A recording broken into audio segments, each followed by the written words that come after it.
భూమి కంటే ఆకాశము ఎంత ఉన్నతముగా ఉంటుందో, యెహోవా యందు భయభక్తులు కలిగిన వారి ఎడల దేవుని కృప అంత అధికముగా ఉంటుంది. చూడండి, అందరికీ భక్తి అనేది ఉంటుంది, కానీ భయం అనేది ఉండదు.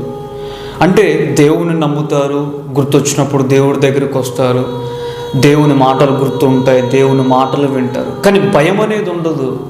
ఈరోజు సండే చర్చికి వెళ్ళాలి, మందిరంలో పాల్గొనాలి, దేవుని క్రమములో ముందుకు వెళ్ళాలని భయం అనేది ఉండదు. భయం కలిగిన వాళ్ళు ఏం చేస్తారంటే భక్తి మార్గంలోకి వస్తారు. భయం కలిగిన వాళ్ళు ఏంటంటే దేవుని శాసనాల ప్రకారం జీవిస్తారు. భయం కలిగిన వారు పాపము చేయడానికి కూడా ఆలోచన చేస్తారు. భయము కలిగిన వారు పాపములో కొనసాగలేరు, దేవునికి విరోధమైన పని ఏది చేయలేరు.